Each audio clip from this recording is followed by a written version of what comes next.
Many, if not the majority of families with a child suffering from autism, pursue dietary and nutritional approaches as components of treatment. Estimates of the use of alternative therapies range from 28 to 95%, with special diets or dietary supplements the most frequently cited approach. Why so common?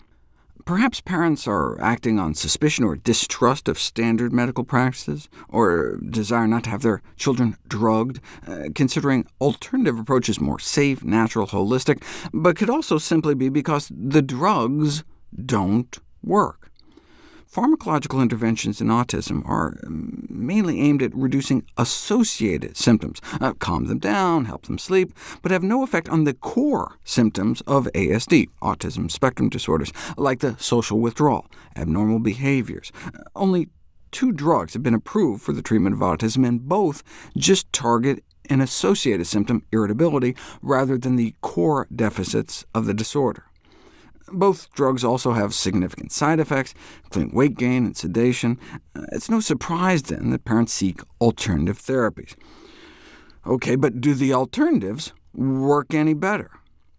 In the alternative medicine literature, you'll see a lot of this kind of attitude. Evidence schmevidence. As long as the treatment isn't harmful, why not give it a try? Or even going further to suggest trying a treatment even if the evidence is stacked against it, because, hey, maybe your kid's the exception. I'm sympathetic to that thinking. Unfortunately, there are many unscrupulous charlatans out there, eager to take advantage of parents desperate to try anything that sounds like it might help. These researchers report receiving several emails a week from practitioners offering the cure for autism, often for the low price of $299, reporting to their horror at how these emails use guilt and guile to manipulate families. I mean, if you really loved your child, wouldn't you want to leave no stone unturned? When challenged, many such practitioners of these supposed cures will say things like, "I know it works, I've seen it work," or "I don't want to spend time and money testing it when I could be helping children right away." The researchers urge parents to run, not walk, away from any treatment that claims to be too good for science. All treatment should be subjected to the rigor of well-designed, double-blind, placebo-controlled clinical trials. Our children deserve no less. Parents try them anyway, often without even telling their physicians, noting a perceived unwillingness among doctors to even consider potential benefits of alternatives, which I think arises because we've been burned so many times before. High-profile examples of ineffective or even dangerous complementary and alternative therapies have led to a general mistrust of and distaste for anything believed to be outside the box. Take the secretin story. Improved social and language skills, improved core autism symptoms after secretin administration. Secretin is a gut hormone involved in digestion. It's used in a diagnostic test for pancreatic function, so they were just doing this test on some children who just happen to have autism, and to their surprise, within weeks of administering the test, there was a dramatic improvement in the children's behavior, improved eye contact, alertness, and language. Understandably, this sparked a media frenzy. Parents scrambled to find the stuff, leading to a black market for the drug.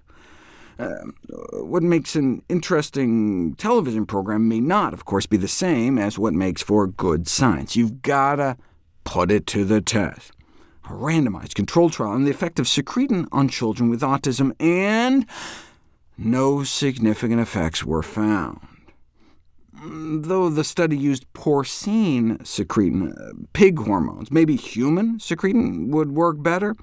And the answer is no, apparently not. Lack of benefit from human secretin, too.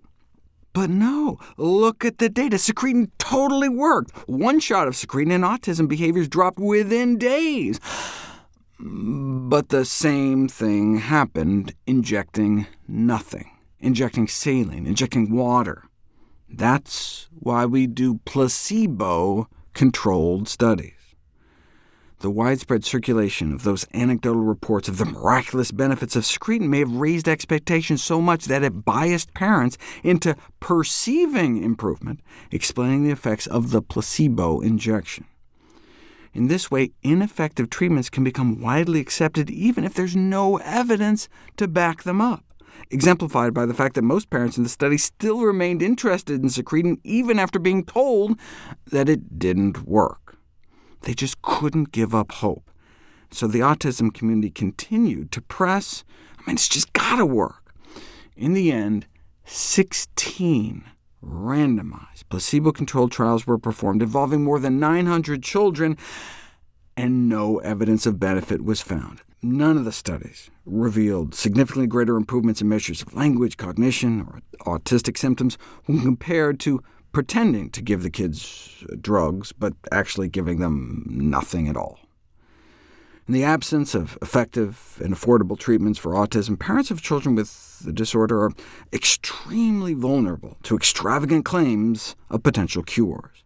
In the case of secretin, it was like a perfect storm of factors that propagated the myth, prompting a frenzy of secretin purchases by thousands of parents, often at hundreds or even thousands of dollars per dose.